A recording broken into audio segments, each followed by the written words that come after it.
दोस्तों नमस्कार, मैं हूँ राकेश कुमार। आप देख रहे हैं माता विमत। मित्रों, भोजपुरी में एक कहावत है, बड़े गौर से सुनिएगा। लत लुत बाई मुअले पर जाई। मतलब जी, जो आपकी आदत है, जो जन्मजात बीमारी है, ये सारी चीजें आजन्म नहीं जाती हैं।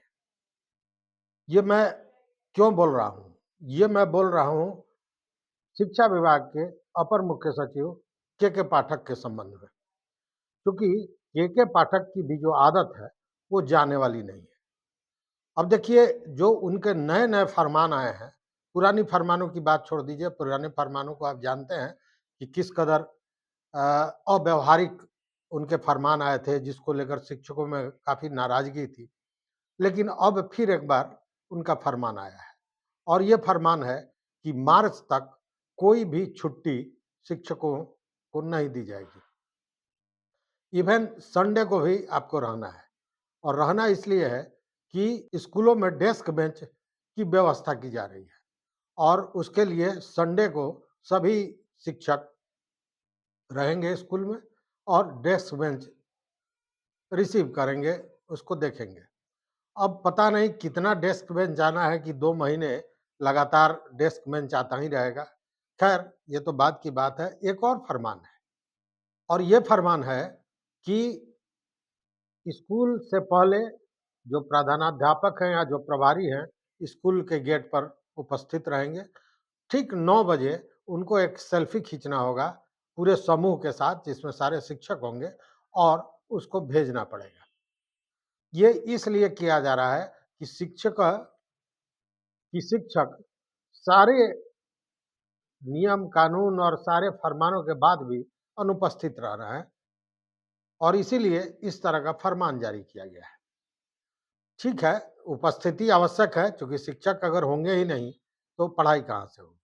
लेकिन शिक्षक अभी अगर नहीं है तो उसका एक बड़ा कारण है शिक्षकों का आंदोलन, और ये आंदोलन भी का जो जन्म है उसके सूत्रधार पाठक साहब ही हैं, क्योंकि उन्हें उन्हीं के द्वारा बनाए गए नियम कानून जो समझक सक्षमता परीक्षा को लेकर था, उसी को लेकर ये मामला चल रहा है, आंदोलन चल रहा है।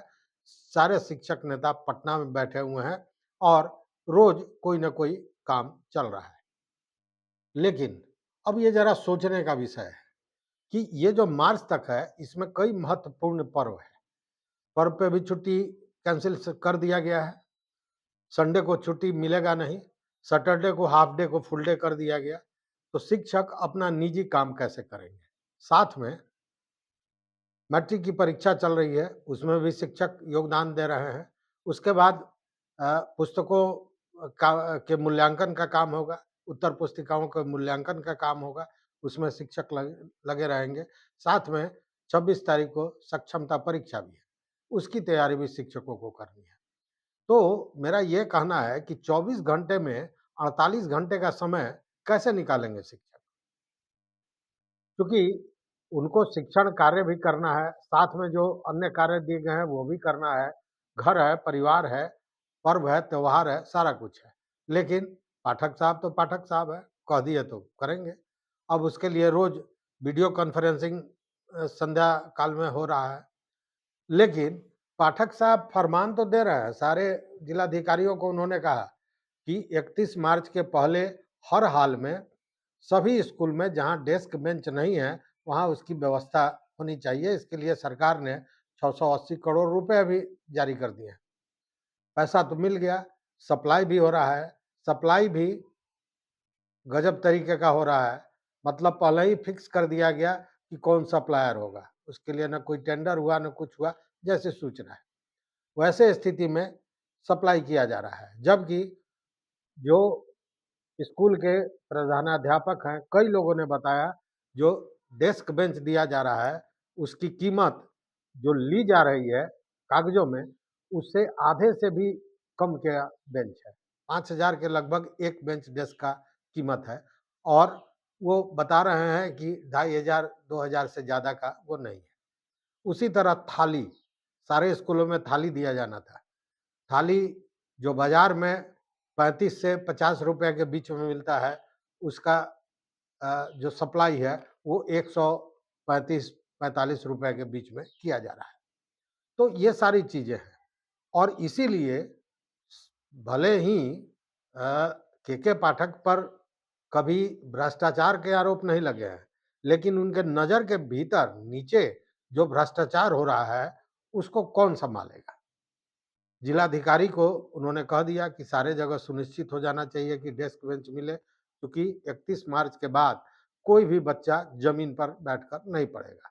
अच्छी बात है, संसाधन जुटाना आवश्यक है, इसमें कहीं कोई शक नहीं है, लेकिन ये जो बीच में खेला चल रहा है इसको कौन रोकेगा?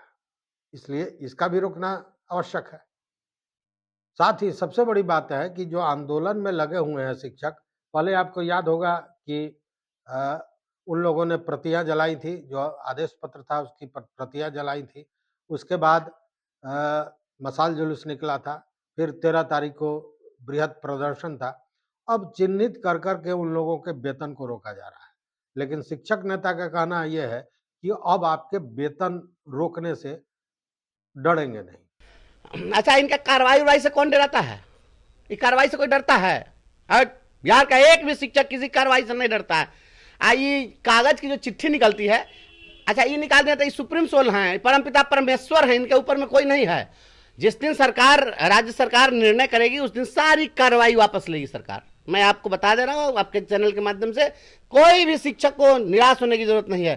सारी कार्रवाई वापस होगी, और जब वापस अगर नहीं होगी कार्रवाई तो हमारी कार्रवाई जारी रहेगी। हमारा हालांकि कुछ जगह जो वेतन रोका गया है या छटनी का कार्य, बर्खास्तगी का कार्य किया जा रहा है, उसका कोई भी विरोध, कम से कम प्रबुद्ध वर्ग के लोग तो उसका विरोध नहीं करेंगे। इसलिए नहीं करेंगे कि वे वैसे शिक्षक हैं जो 6 महीने से ज्यादा समय से गायब है। लगभग 582-84 के लगभग शिक्षकों की संख्या है। उसी तरह उससे कम दिन से गायब रहने वालों की भी संख्या 150-200 से ऊपर की है। और उसी के साथ अन्य भी वैसे शिक्षक हैं जो अनुपस्थित हैं बहुत दिनों से, जिन्होंने कोई सूचना स्कूल पर नहीं दी है, उन लोगों के वेतन आदि पर रोक लगाई जा रही है, जिसका विरोध नहीं है, क्योंकि जो गलत है, जो फर्जी है, जो शिक्षण कार्य नहीं कर रहा है, उस पर कोई दिक्कत नहीं है। लेकिन दिक्कत यहाँ ये है कि शिक्षकों की मांग पर मुखर होकर, संजीदा होकर समझौता नहीं किया जा रहा है और आंदोलन पर रोक लगाने के लिए इस तरह के जो फरमान जारी किए जा रहे हैं, ये कहीं से बर्दाश्त करने वाला नहीं है और इसके चलते शिक्षकों का आक्रोश और भी बढ़ता जा रहा है और धीरे-धीरे जो ये आंदोलन का आग है, वो और भी तेज होगा। अगर ये कहा जाए तो इसमें कोई अतिशयोक्ति नहीं होगी।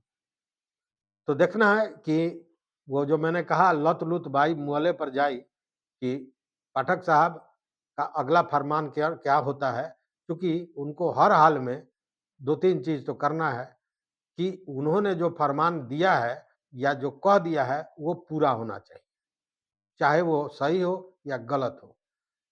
टाइमिंग की बात, छुट्टियों की बात, ये सारी बातें, और आज से नहीं, लंबे समय से मुख्यमंत्री से लेके और तमाम सरकार के लोगों तक शिक्षकों ने पहुंचाया, शिक्षक प्रतिनिधियों ने पहुंचाया, पार्षदों ने पहुंचाया, इवन जदयू जो शासन में थी उसके लोगों ने भी, उसके नेताओं ने भी इन बातों को सरकार तक पहुंचाया, लेकिन सरकार के कान में जू नहीं रेंगा, उन सारे चीजों को दुरुस्त नहीं किया गया। अब देखिए, सबसे बड़ी बात क्या है कि क्षमता परीक्षा का आज फॉर्म भरने का अंतिम दिन है। लगभग 1.5 लाख लोगों ने फॉर्म भरा है और 26 तारीख को इसका एग्जाम होने जा रहा है। आपको याद होगा, शिक्षा मंत्री ने कहा था कि जो परीक्षा होगा उसी स्तर का होगा, मामूली होगा। जो जब शिक्षक मिलने गए थे, शिक्षक प्रतिनिधि, तब उन्होंने कहा था कि शिक्षक जहाँ पढ़ाते हैं, जिस स्तर के बच्चों को पढ़ाते हैं, उसी तरह का क्वेश्चन पूछा जाएगा, उससे संबंधित क्वेश्चन पूछा जाएगा। बीपीएससी टीआरई 1 और टीआरई 2 का जो सिलेबस था, उससे नहीं पूछा जाएगा। आज आवेदन का अंतिम दिन है, 26 को परीक्षा होनी है। अभी तक केवल ये बातों में है, कहीं लिखित नहीं है। उस स्थिति में इसको क्या कहेंगे आप? ये सोचने वाली बात है। तो इस वीडियो में बस इतना ही। इन सारे विषयों पर आप अपनी राय ज़रूर दीजिएगा। देखते रहिए मत अभिमत। चैनल पर नए हो तो निश्चित रूप से सब्सक्राइब कीजिए, लाइक कीजिए, दोस्तों के साथ शेयर कीजिए और जो मैंने बातें कही इसको संजीदगी से सोचते हुए इस पर अपना मत, अपना विचार जरूर हमारे कमेंट बॉक्स में दीजिएगा। देखते रहिए मत अभिमत। बहुत बहुत धन्यवाद, कोटिशः आभार।